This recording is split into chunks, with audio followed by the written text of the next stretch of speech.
Hi everyone, welcome back to my channel. This is Kat. This is the second video of my series about layoff and job hunting.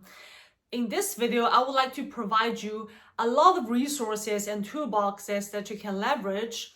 And no matter if you were unfortunately just got laid off, or you are a recent graduate looking for a new job, or maybe you are happy with your job, but it's always great to just take a look, simply browsing to understand how this industry, life science in general, is changing and what types of jobs are out there.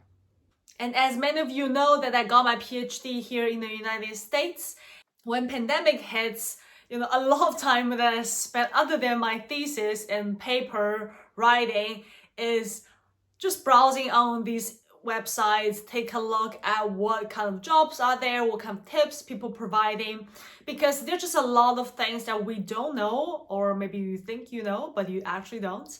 That I do think those kind of resources will be really helpful. So without further ado, let's get started. So this video is kind of like two parts. So the first part is really about, finding the job that you want to do. So why is that important?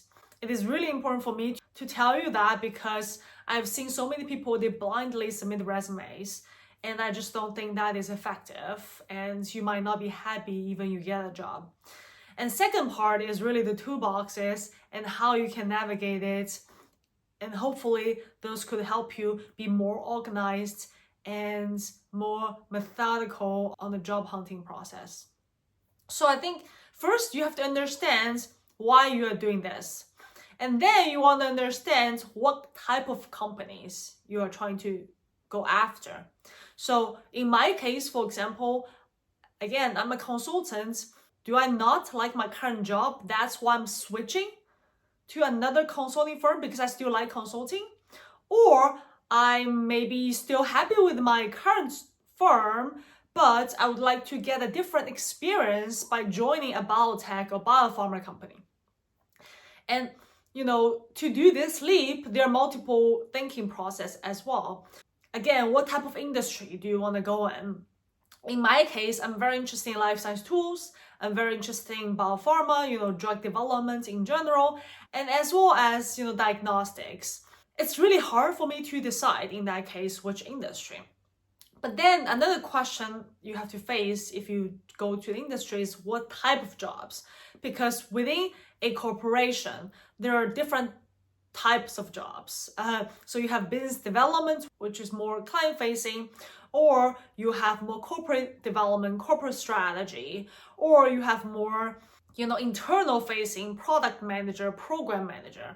And there are just many titles and responsibilities in a corporation. So I think you have to first ask yourself what type of jobs you are looking for. Is it the new skill sets you want to obtain? And second is what could help you long term. What is your final goal? Let's say, 30 years down the line. Do you want to be a CFO of a company, or do you want to be a CEO of a company? It's two completely different roles, right? For example, I'm just making this up. The third thing is very important from my perspective, because I also recently kind of learned this, because consultant, as people say, it's not really a real job because you're not actually working in a real company, if that makes sense. So for any other real job out there in the industry per se, you have to do what you're good at, okay? It is not a job to train you to be better, or to train you to gain certain skills, as most consultants go into consultant position thinking of, because when you go to a consult position, the consulting company would train you, specific skill sets that you would obtain, and that's why you learn and grow so much faster in a consulting company.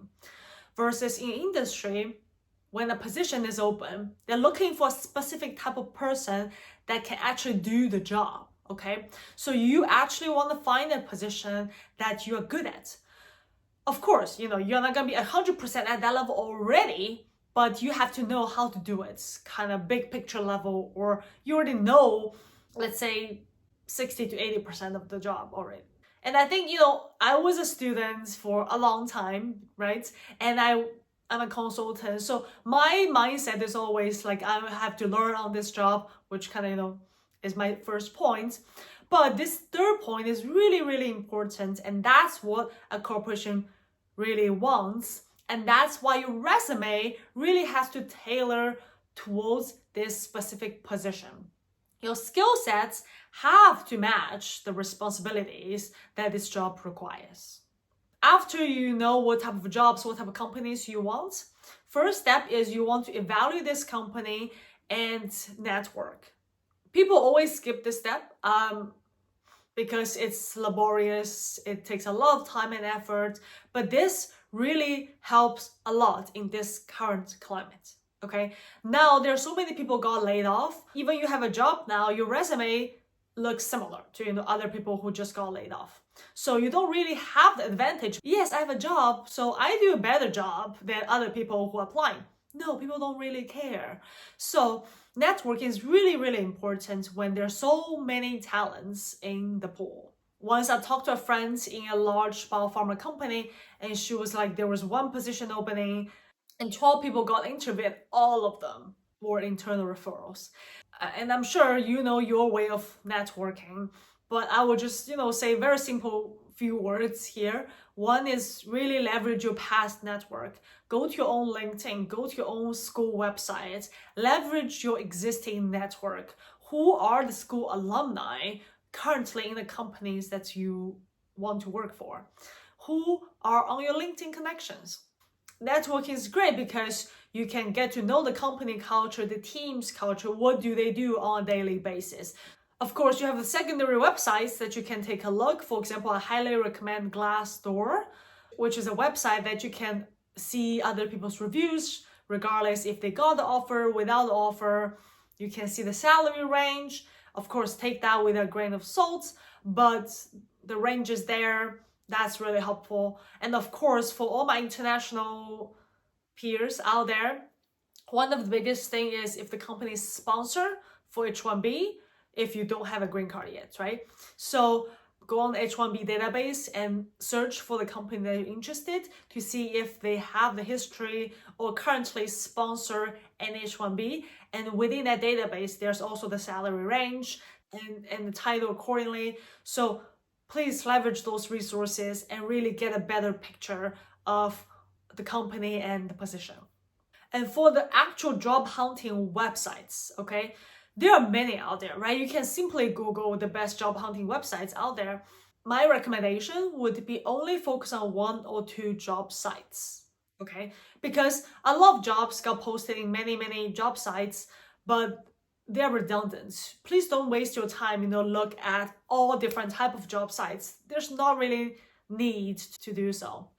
My top recommendation is LinkedIn, and I'm sure now everybody has an account, and if you don't, please, please, please register, okay? And you can go to the job sites of the LinkedIn and search the title that you would like and the location that you would like. So for example, you want to do LA, you can always do LA, and then it, of course, it shows you what type of jobs are out there. And the good thing about this is you can always set the range if you want to find a job that is on site, or of course now the biggest trend is remote, and you can select remote, and we'll show you all the remote jobs out there. And in that case, you don't need to put LA, you can put anywhere in the United States. Another thing I would like you to pay attention is when was this job posted. So as you can see, in the past 24 hours, 57 jobs were out there versus past week is at 200-ish. So this is critical because a lot of jobs, the moment they got posted, a lot of people apply. And for example, you see even this Panda Express restaurants, 6 days ago, 40 applicants. And if you see a lot of pharma companies, it's like 2 days ago, it's like 200 people applied. So, and then what you can do is you can set up an alert if you already sign in. it will notify you every day what kind of jobs are out there, and you can be, kind of the first to apply. I like the LinkedIn because it's really nice. It shows you, everything on the right. You can set job alerts, and because hopefully you're doing your networking, that's also on LinkedIn. So it's kind of like one platform that consolidates everything. You don't have to go through another one. But of course, since we're already talking about toolboxes, I would definitely like to tell you about Indeed. And you probably saw their commercials everywhere. So it's very, very similar layout as you can see. You search what type of jobs that you would like to do, where, and by dates, like what I said.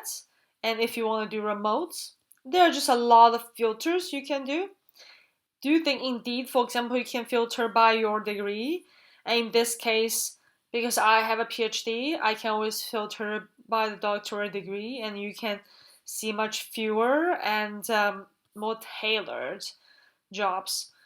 And now in many states, it's required to post salaries, so it's very common for you to see kind of the salary of certain jobs. As you can see on Indeed, there's easy apply.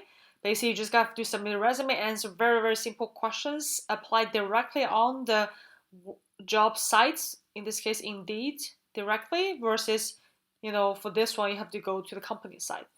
You can always choose other sites you want, but other than just applying with the resume on the job sites, again, don't forget to ask your network to refer, to do the internal referral. That'll be much, much faster and more successful. So while you're doing this, and as you can imagine, it's a long and laborious process, please don't forget to track all the information that you've done. So there are people more traditionally using Excel, right? So you have the company name, the link of the posts, and the resume that you submitted, because you kind of tailor the resume based on different job posts. Hopefully you're doing that. This is one way to organize it. But of course, now there are different tools that you can use. For example, one thing is called Teal, and this helps you to track the job and manage the job. It can also help create templates for emails, as for example, you want to thank the recruiter, you want to thank the person who refer you to certain jobs. So it kind of does everything for you, and I would highly recommend this website as well. Of course, we've talked about the resume, and resume is really, really important because now people don't really look at a cover letter anymore, and the resume is really the way to go. So you really want to make sure that your resume is pristine, okay? So you can always ask the friends, the families to review the resume for you, make sure grammatically it's all good. You can also ask ChatGPT to generate bullet points for you. It's amazing, okay? I tried actually, just because I haven't updated my resume for like 3 years now. So I just asked ChatGPT, like write a resume bullet, talk about XXX skill sets or XYZ projects I've done. It's wonderful, okay? And you can ask it to like say within 40 words. Or you can ask it to write a summary paragraph for you. So it depends, of course, the style of a resume. ChatGPT would be your friend, okay? Other than that, I have another website for you. It's called JobScan. And JobScan kind of rate your resume, as you can see here on the website, and then see what kind of skill you are missing from the job posting. It's really good. And lastly, but not least, I heard this kind of tip from another friend of mine, is a career coach. If you're really desperate or you really don't know how to get started, and they really help you to understand what your needs are, what type of jobs that can fit you the best, and also guide you through the whole job hunting process. And if you are still in school, and the school always offers similar kind of career coach, even when I was in grad school, I mean, my school is very much academic focused. We still have a career development center, and they would support you throughout the job searching process. Hopefully you will get interviewed throughout this process. An interview process can again be very, very long. There are just TikTok videos joking about this at this point. I just want to tell you that if you get an interview, that's awesome. You are like top 1, top 5% of all applicants. So be confident during an interview. The interview could vary by different companies. The styles can vary, the content can vary. But I'm sure if you get selected, you have all the skill sets the company needs. Be confident and just show your true self to them. If you did not get an interview, that's fine. Don't be discouraged. Because as I said, there are many factors influencing if you get an interview. There could be because some people have better connections. That's not your fault. You might have better skills. So just don't be discouraged. You will get there. I wish you all best of luck, and please let me know if you have any questions. Leave your comment below and I will address them as soon as possible. Thank you so much for watching this video. I will see you on the next one.